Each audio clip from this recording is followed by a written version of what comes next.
नमस्कार। हमारे जन्म का उद्देश्य क्या है? पूर्व जन्म के कर्म को जानने की इच्छा हर व्यक्ति में होती है। क्यों हमने ये देह धारण किया है? क्यों हमें संताप, दुख, पीड़ा, हर्ष और विषाद मिलता है? क्यों रिश्तों के प्रति अधूरापन है? किसी भी काम को करने के बाद भी क्यों केवल अपयश मिलता है? या क्यों सम्मान और यश मिलता है? हर काम बिगड़ जाता है या बन जाता है? क्यों किसी व्यक्ति विशेष को देख करके अलग सा ही खिंचाव महसूस होता है? और क्यों किसी व्यक्ति विशेष को देखते ही अजीब सी बौखलाहट, घबराहट होती है?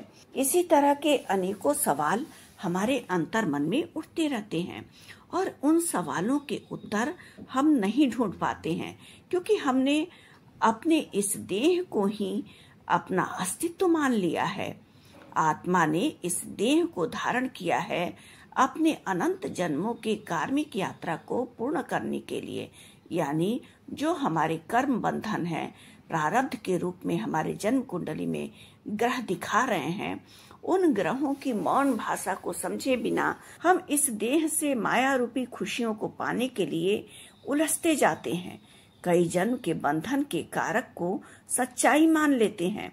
ज्योतिष शास्त्र में हमारे जन्म कुंडली में बैठे हुए ग्रह हमारे अनंत जन्मों के कर्मों की गाथा बताते हैं।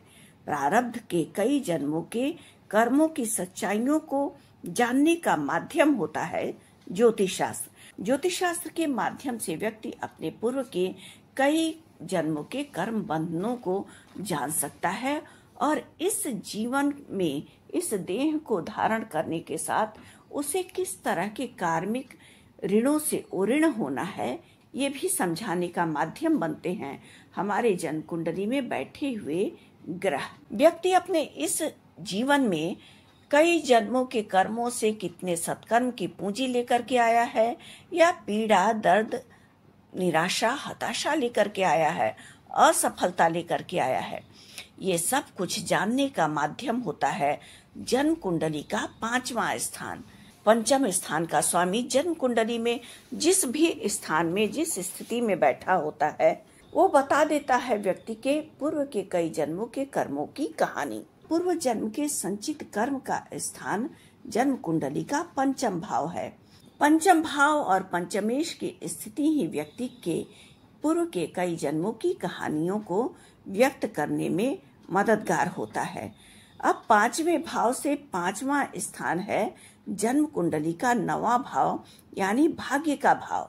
व्यक्ति का पूर्व जन्म के कर्मों के आधार पर किस तरह का भाग्य है, दैवी कृपा है, वह व्यक्ति अपने इस देह यात्रा में अपने कर्मों का निस्तारण धर्म के साथ करेगा या धर्म का अपमान करेगा, ये सब 5वें से 5वां स्थान यानी जन्म कुंडली का 9वां भाव और 9वें भाव में लिखी हुई राशि संख्या के अधिपति ग्रह जिस भी भाव में बैठे हैं वो बता देते हैं। उस ग्रह पर किन ग्रहों की दृष्टियां पड़ रही हैं, वो किस राशि में बैठा है, राशिपति की स्थिति कैसी है, किस नक्षत्र में है, इस तरह के तमाम पहलुओं से उस व्यक्ति के पूर्व जन्म के कर्मों से तय प्रारब्ध और उस प्रारब्ध के अनुसार इस जीवन में वो कैसा भाग्य लेकर के आया है, ये सब 5वें से 5वां स्थान 9वां स्थान और 9वां से 9वां स्थान यानी जन्म कुंडली का पंचम स्थान और पंचमेश की स्थिति बता देता है। काल पुरुष की कुंडली में 5वें स्थान पर सिंह राशि बनती है। पंचम स्थान के मालिक सूर्य देव हैं। सूर्य देव ऊर्जा, समर्पण, यश, सम्मान, आत्मा के कारक हैं। अगर गहराई से मंथन किया जाए तो समझ में आ जाता है कि पूर्व जन्म में किया हुआ त्याग, समर्पण, मोह, दान, अन्नदान, विद्यादान, स्नेह, धर्म किया हुआ सत्कर्म आत्मा को मिले हुए आशीर्वाद के रूप में उसके साथ इस जीवन में आया है भाग्य के रूप में।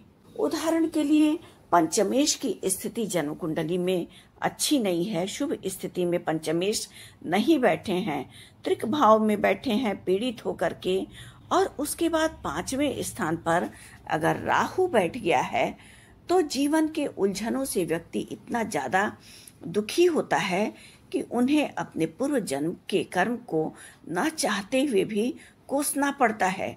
पूर्व जन्म के कर्म को कुंडली का पंचम भाव बताता है।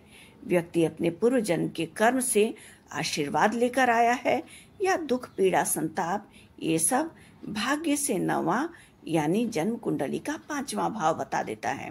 5वें भाव में राहु ग्रह का होना मतलब माया, छल, चीजों को तोड़ मरोड़ करके प्रस्तुत करना, रिसर्च, तंत्र मंत्र को बताता है।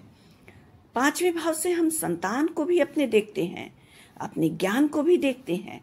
5वें भाव में राहु की उपस्थिति को सर्प दोष और पितृदोष भी कहते हैं। पंचम भाव में राहु अगर बैठे हों तो व्यक्ति की शिक्षा में बहुत बाधा डालते हैं। व्यक्ति कई बार प्रेम प्रसंग में पड़ता है और मायावी छली स्वभाव के द्वारा दुख और विषाद को पाता है। व्यक्ति जल्दी जल्दी धन कमाने की इच्छा से गलत कार्यों में भी फंस जाता है। अगर पंचमेश की स्थिति अच्छी नहीं है और पंचम भाव में राहु जिस राशि में बैठे हैं उस पर और अन्य पाप ग्रह भी दृष्टि डाल रहे हैं, तो ऐसे में ज्यादा धन की हानि की भी संभावना बन जाती है। 5वें भाव में बैठा हुआ राहु शेयर मार्केट, ट्रेडिंग, सट्टा, दलाली जैसे काम की तरफ व्यक्ति को आकर्षित करता है। ऐसा व्यक्ति दूसरों को धोखा देने, छल करने, झूठ बोलने में कोई परहेज नहीं करता। कभी कभी 5वें भाव में उपस्थित राहु के कारण ऐसे व्यक्ति को बड़ी रकम उधार देकर के फंसना पड़ जाता है या ऐसा व्यक्ति बड़े उधार को लेकर के फंस जाता है। पंचम भाव का राहु व्यक्ति से गलत फैसले करवाकर करियर और पारिवारिक जीवन में अस्थिरता भी खड़ा कर सकता है अगर पंचमेश की स्थिति अच्छी नहीं है। पंचम भाव का राहु पेट जनित बीमारियां देता है और महिलाओं में गर्भपात की समस्या देता है। ऐसा व्यक्ति छलात्मक विवेक के कारण अपने अति स्नेही जनों को खो देता है, यानी अपने विश्वास को वो किसी के ऊपर बना नहीं पाता है और अपने छलात्मक व्यवहार से जब वो अपने स्नेही जनों को खो देता है तो पछताता है, क्योंकि अपने स्वार्थ हेतु साम दाम दंड भेद का इस्तेमाल करके लोगों के बीच से अपना विश्वास खत्म कर लेता है। पंचम भाव पर बैठा हुआ राहु अगर सुव्यवस्थित हो तो वह व्यक्ति को गुप्त विद्या से भी जोड़ता है। अगर जिस राशि में राहु बैठा है पंचम भाव में, राशिपति केंद्र या त्रिकोण के भाव में अच्छी स्थिति में बैठे हों तो ऐसा राहु जातक को गुप्त विद्याओं का ज्ञाता बनाता है, मंत्र सिद्धि करवाने में और गूढ़ उपासना में भी आकर्षित करवाता है। 5वें भाव का राहु मायावी व्यवहार का भय हमेशा अंतर्मन को प्रभावित करती रहती है। पंचमेश अगर अच्छी स्थिति में हो तो परा और अपरा विद्याओं का ज्ञान देता है 5वें भाव में बैठा हुआ राहु। और अगर 5वें भाव के स्वामी की स्थिति अच्छी ना हो जन्म कुंडली में तो जीवन में उथल पुथल मचाए रखता है 5वें भाव का राहु। 5वें भाव में अगर राहु ग्रह बैठा है तो राहु और केतु से हम अपने पूर्व जन्म के कर्मों को देखते हैं। पंचम का राहु व्यक्ति को छलात्मक बुद्धि देता है। इन सारे दुष्प्रभावों से व्यक्ति को स्थिरता से नियंत्रण पाने की आवश्यकता होती है।